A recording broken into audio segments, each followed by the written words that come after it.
Welcome sa Dries TV. Kung interesado ka sa ganitong news, huwag kalimutang isubscribe ang ating YouTube channel. Maraming salamat! So ayan, welcome back again sa ating YouTube channel mga kakimpaw. And sa update natin ito ang pag-uusapan natin ay tungkol sa mga importanteng kaganapan kini Kim and syempre kay Paula Avellino.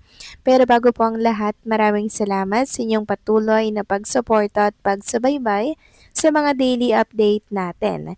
Kaya naman bilang pasasalamat, narito po ang ilang napili kong komento patungkol ito sa naging previous update. Unang komento mula po ito kay Ginang Rose Maridiano. Sabi niya wala hong red flag si Paolo kay Kim kasi wagas din si Paolo kung magmahal. Gusto nga niya palaging nasa tabi niya.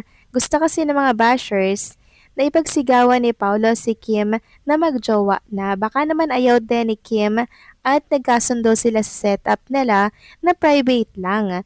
Huwag i-blame kay Paolo kasi hindi natin alam na yan gusto ni Kim. Then sa setup, sa relasyon nila. Yes, tama po kayo dyan. Ginang Rosemary Diano, wala pong nakakaalam kung ano ba ang gusto ng isa't isa, 'di ba? Kaya sana wag ipukol kay Paolo Avellino or wag ipukol kay Chinita Princess kung ano man yung pwedeng ipukol kasi hindi natin alam kung ano ba yung napagkasunduan po nilang dalawa sa relationship nila kung bakit hindi sila umaamin. Pero ang nakikita ko kasi dyan mga kakimpaw, yung sa kontrata po nila. Meron kasing ganyan po na setup na isang artista and isang aktor na kung saan hindi po pwedeng umamin, ganyan, kasi mawawala nga po yung tinatawag na excitement, yung spark, and yung chemistry. 'Di ba? Kaya po, kung inyo mapapansin, napapanatili po ni Kim and Paolo Avellino yung excitement natin lagi sa kanilang dalawa, syempre. And syempre, yung excitement and yung spark, yung chemistry, hindi po nagbago mga kakimpo eh. Andon at andon pa din. Kaya every time na nakikita natin si Kim and Paolo Avellino together, lagi tayong excited, lagi tayong sabik, 'di ba? Kasi wala pa tayong nalalaman na confirmation sa kanila pero pinapakita naman po nila, 'di ba? Hindi naman po nila tinatago. Pero yung pagdating sa confirmation ng relationship nila, hindi po nila inaamin kasi yun nga po yung nakakadagdag excitement, 'di ba? Lagi tayong nag-aabang sa kanila, baka may aminin sila, 'di ba? Dagdag excitement 'yan ang tawag diyan mga kakimpaw. Kaya maging kampante lang at relax lang tayo. So maraming salamat po sa komento, Ginang Rose Maridiano. God bless po and mabuhay kayo. At ang next comment naman mula po kay Ginang Lorna Toledo. Sabi niya parang edited yan. Tingnan ang mga paa ni Kim. Iba, hahaba ang mga daliri ni Kim sa paa. Tapos yung kay Paulo, hindi kilala na natin yan. Ilang taon na natin silang kinikilates, 'di ba? Pero happy na lang tayo na magkasama silang dalawa. Kung kasama naman nila si Aki, de mabuti, isang family na sila, 'di ba? Enjoy nyo lang, Kim and Paulo. Deserve nyo yan. Yes, tama po kayo dyan. Ginang Lorna Toledo. Okay, edited man yan or hindi, or fake man yan or hindi, alam naman natin kung ano po ang meron sa kanilang dalawa. 'Di ba? Nananahimik, missing in action si Kim and Paolo Avellino. Wala si Kim sa side niya, wala si Paolo sa side niya. So, ibig sabihin, nagkasundo ang dalawa na spend ang holiday kasama ang isa't isa. So, doon pa lang, happy na tayo. Himlay malala, sabi nga po ng mga Kimpaw fans sa madalang social media. So deserve nila yan, ibigay natin ang katahimikan na gusto nila. So maraming salamat sa komento, Ginang Lorna Toledo. God bless po sa inyo and mabuhay kayo. So eto na nga pag-usapan na natin mga kakimpaw, mga topic po na nakalap natin. Sa gabing ito at unahin na nga nating pag-usapan ang tungkol dito sa nadaanan ko pong post. Tungkol ito sa sinabi ni Paolo Avellino na pag nagmahal siya, ito po yung gagawin niya mga kakimpaw. Na kung saan talagang binabalik po ng mga kimpaw fans para syempre tayo maging panatag lalo sa kanilang dalawa. So, nire-post at sinagot po ni Paolo Avellino yung post ng isang fan. Sabi dito, Paolo Avellino, kung manliligaw ka, Anong una mong gagawin para mapasagot ang babaeng nais mo?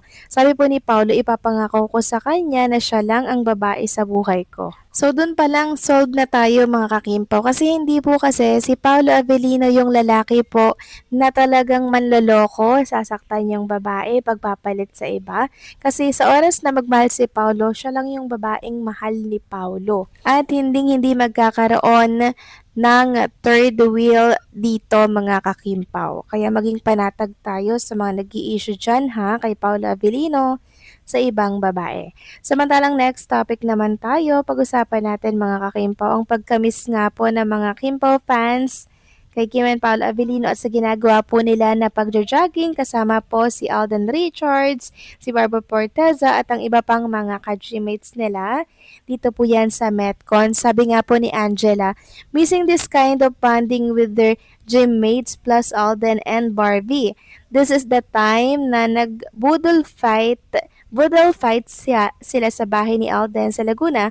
Then kinagabihan si Kim hosted together with Alden the PC and received the award for power tandem with Pau. Sobrang nakakamiss nga tong samahan na to mga kakimpaw, no? Banding ni Paulo, Kim, kasama si Alden Richards at iba pang taga Metcon, 'di ba? So nagpapagaling po kasi si Paulo at hindi pa po siya masyadong pupwede sa mga ganito po na stretching kasi nga po yung kanyang shoulder nagkaroon po ng injury. Samantalang next topic naman tayo, pag-usapan natin mga kakimpaw itong nadaanan nating post mula po kay Ma'am Abigail Sermense. So ito ay tungkol nga po kay Chinita Princess and syempre kay Paolo Avellino.